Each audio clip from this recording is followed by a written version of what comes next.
Award-winning futurist researcher and keynote speaker Nikolas Badminton joining us on Canada Now for his weekly visit. Nick, this time we talk about the future of misinformation and what's being done about it. Yeah, well, misinformation is rife. So misinformation, let's give it a definition, okay? It's false or inaccurate information, especially that which is deliberately intended to deceive, right? So it can be like there's like 5 types of misinformation.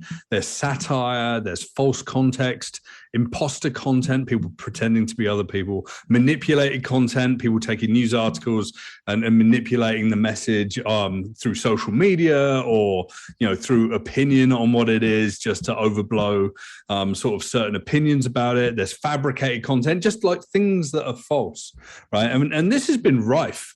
And, in the last few years, it's graduated to, from mischief makers to foreign state actors and the troll farms in Eastern Europe and Iran and all these other places that are out there, to like politicians at home. And, we've even seen, the QAnon sort of crew and all the people that are like trying to weaponize information and social media and sort of prey on people. Or, a lot of people see it as entertaining, but by doing so, they see it as entertaining, but then they sort of share it and they propagate it.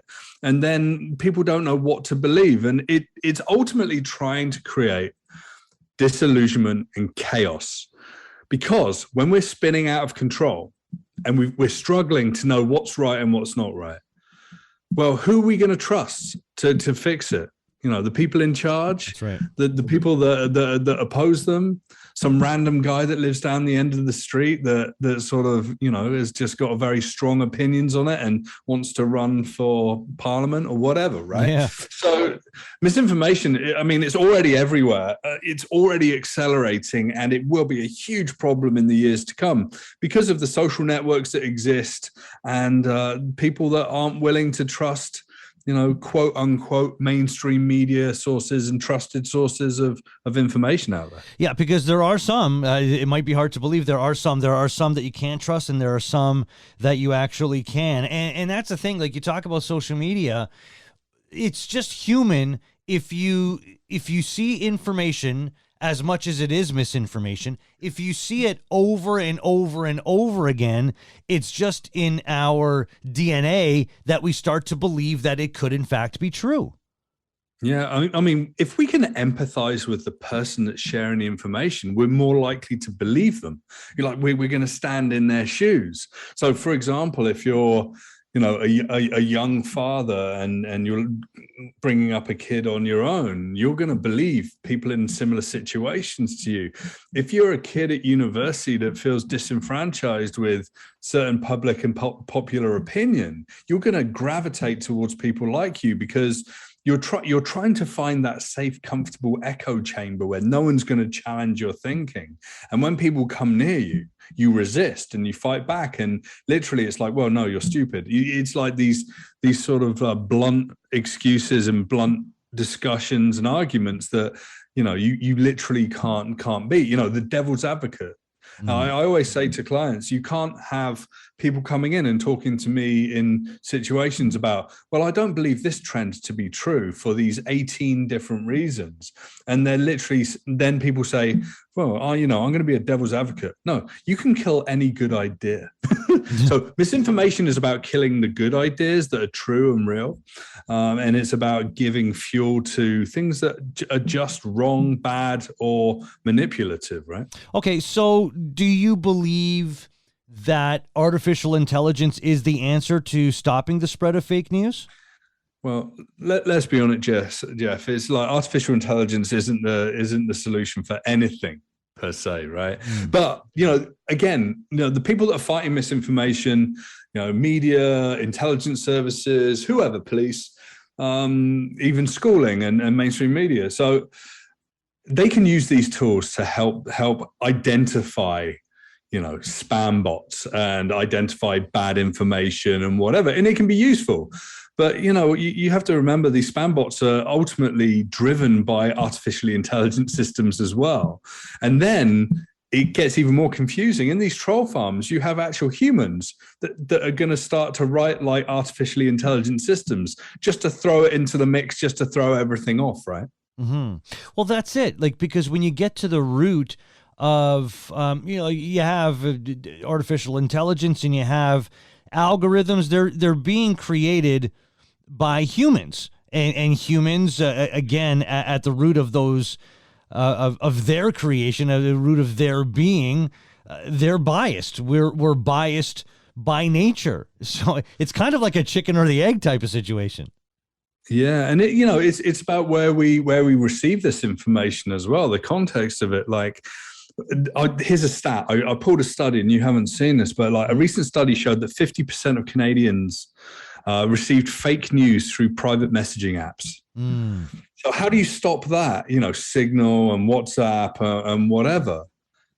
If you go in to try and police this, you're encroaching based on like privacy, individual security, and under the pretense of what? Like clamping down disinformation, misinformation? I don't know. I think this is one of the most complicated parts of working out how to bring the world back onto an even keel in terms of consistency of what is right, what is true, and what is generally accepted. And over the past few years, and we've seen it, Brexit, and we saw all of the fuel behind a lot of stuff that Trump and his administration did, and we still see it in the American administration. We're seeing it in the Canadian Canadian social media as well. It's very, very worrying. So how much is the media responsible for pushing narrow-minded thinkers to where they are now? Like, do we continue to allow some media outlets to originate so far from the right or so far from the left? And when do we stop accepting opinion as journalism?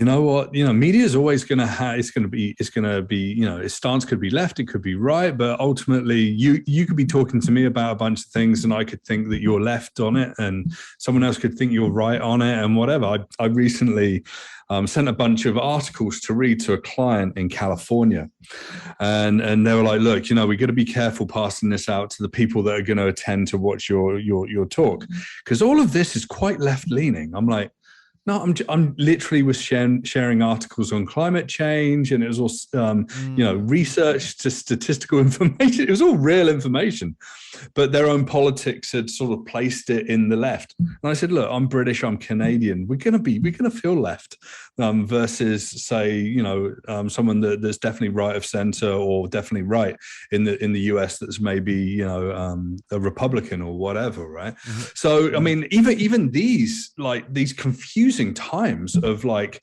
where the information comes from, it's very, very challenging because there's no whitelist.